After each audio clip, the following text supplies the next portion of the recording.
Pierre Labesolo, je me tourne vers toi pour parler de la première partie de l'enseignement de Papa Claude Olivier Adiaba, première partie qui porte, on va dire, essentiellement sur les faits de droit. Alors, je te pose la question, le législateur camerounais, n'est-ce pas, a décidé d'encadrer le vol et il le réprime, on va dire, de manière assez sévère. Alors, pourquoi le législateur camerounais, pourquoi Papa Claude Olivier Adiaba décide véritablement de s'appuyer sur la loi pour qualifier et réprimer le vol?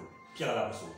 Léonard, merci pour cette question qui est d'une très grande importance. Mais avant de donner mon point de vue sur ce point, permets-moi déjà d'exprimer à Papa Claude Olivier Adiaba toutes mes admirations et toute ma gratitude pour ce travail de titan qu'il abat en permanence pour sensibiliser les masses sur la nécessité de vivre dans la vertu. Alors revenant au thème de ce jour, le vol. Le vol est très dangereux parce que le vol à lui seul entraîne une série de vices. D'accord.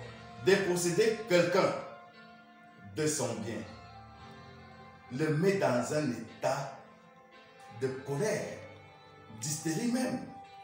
D'autres vont jusqu'à supprimer la vie des auteurs ou alors à se donner la mort.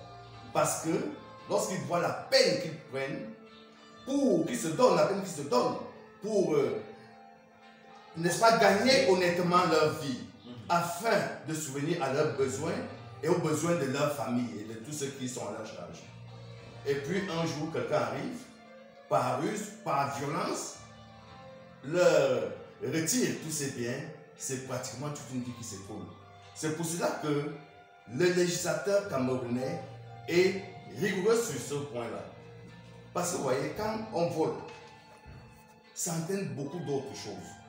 Et Papa Claude Olivier Adiaba s'inspire, il insiste sur la loi parce que le CADICH est une association légale et qui a pris pour engagement de respecter les lois de la République, de respecter les institutions républicaines et avec également son objectif, la sensibilisation massive des populations pour contribuer à l'amélioration de leurs conditions de vie. Vous voyez qu'on ne peut donc pas parler de développement humain en mettant de côté la loi qui régule les comportements des uns et des autres dans la société. Merci Pierre Alain pour ce premier jet.